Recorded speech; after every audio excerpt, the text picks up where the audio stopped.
Tucker Carlson is wrong. Americans should welcome Afghan refugees, not reject them.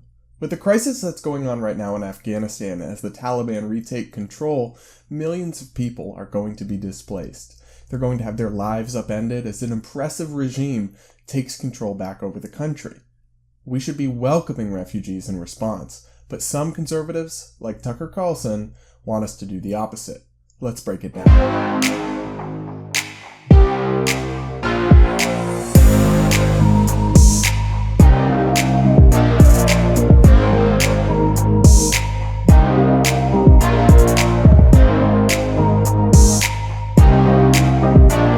Welcome back to my channel, and welcome back to Breaking Brad, a series where we break down the big picture issues in our politics and help you figure out what's really going on.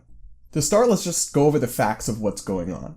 It's estimated that anywhere between 400,000 and 2 million new refugees could be created by the ongoing chaos in Afghanistan. Now, most of those refugees will go to neighboring countries, but it's up for debate how many the US and other Western countries might accept. It could be 0, could be 10,000, it could be 50,000, or it could even be 100 or 200,000.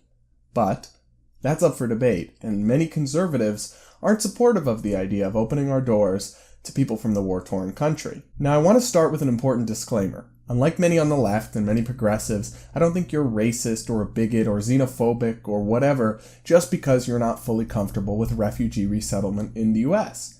But I do think you're maybe misguided, and I want to explain why. So to do that, let's just go over the arguments made recently by Tucker Carlson, who I mentioned. He's one of the most prominent conservative voices and host of the primetime Fox News show Tucker Carlson Tonight. He went after Republicans who support refugee resettlement and railed against the idea of accepting a significant number of Afghanis into the country. Let's hear what he had to say. Attacks that left-wing politicians in Europe frequently cover up for fear of being called racist. For example, quote, and these are Bernard's words, "A gang of 50 Afghans who terrorized women in the neighborhood of the Linz train station were brushed off by a government official with the remark that this was an unfortunate consequence of bad weather." End quote. You could see that happening here, by the way. So Carlson's first argument that you just heard there was about safety and security. He used an anecdote about a horrible crime that was committed in Europe by refugees to try to convince us that we're actually at danger, potentially, from refugees who come into the country. That's a valid concern. Of course it is. There are terrorism and crime in other parts of the world. We need to thoroughly and rigorously vet people who come into the US. The good news is that we already do that. In fact, we've accepted tens of thousands of Afghan refugees over the last few decades, and tens of thousands more of immigrants from Afghanistan. Now, we can look at the data from those immigrants and see whether there's really anything to these safety and security concerns. As it turns out, there's not. The Cato Institute did research into this exact subject, and here's what they found. Of those tens of thousands of Afghans that came to the US, well, 0 people were murdered by Afghans in terror attacks on US soil from 1975 to 2017. During that time, there were just 3 Afghan-born terrorists who committed acts or attempted attacks on US soil. They murdered 0 people and injured about 30. So from all those tens of thousands of people that came, only 3 attempted any form of attack. And as for crime, which Tucker Carlson also gets into, well, it turns out that actually Afghan immigrants are less likely to commit crimes than native-born US citizens when they come here. Cato also found that Afghan immigrants aged 18 to 54 in the United States were incarcerated at a rate of 127 per 100,000. But by comparison, native-born Americans in the same age range were incarcerated at a rate of 1,477 per 100,000. In other words, native-born Americans were about 11.6 times as likely to be incarcerated as Afghan immigrants. It's simply that they don't pose much of a criminal or security threat when they come here to the US.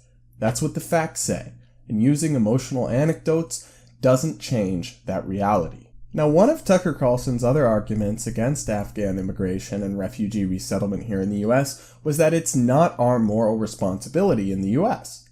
Now, let's hear what he had to say. Why is this our unique moral burden? Isn't the U.S. government's first obligation to its own people? Isn't that the only point of having a government, to look out for its citizens? Why else have a government, actually? There are so many problems with this argument that frankly I don't know where to start.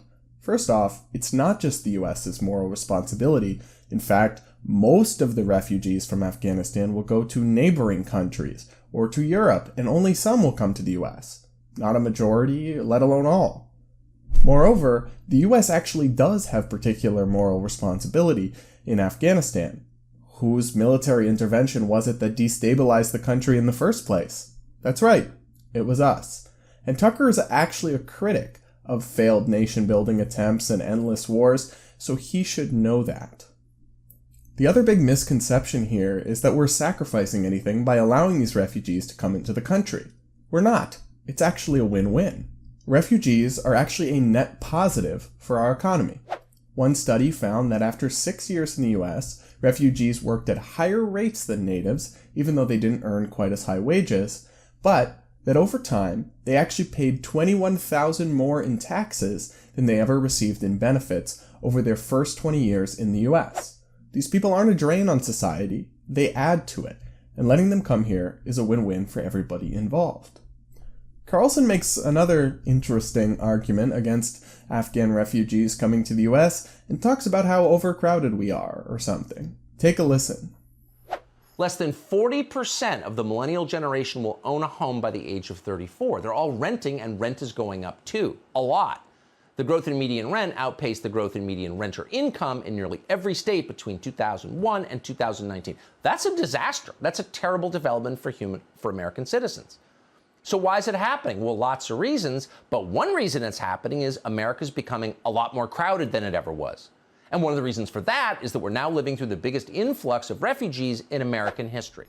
On this part, Carlson isn't even making sense. He makes it sound like we've got a flood of refugees coming into the country, but actually, as shown in this graph from the Migration Policy Institute, refugee admission to the US has really plummeted since 1980. It's down much below its historic highs. And anyway, we're talking about a country of more than 330 million people and just tens of thousands or hundreds of thousands of possible refugees. It's a tiny sub-percentage of 1% of the population. It's not an invasion or mass hordes of millions of people entering the country, and it's certainly not why we have high rental costs and a housing problem.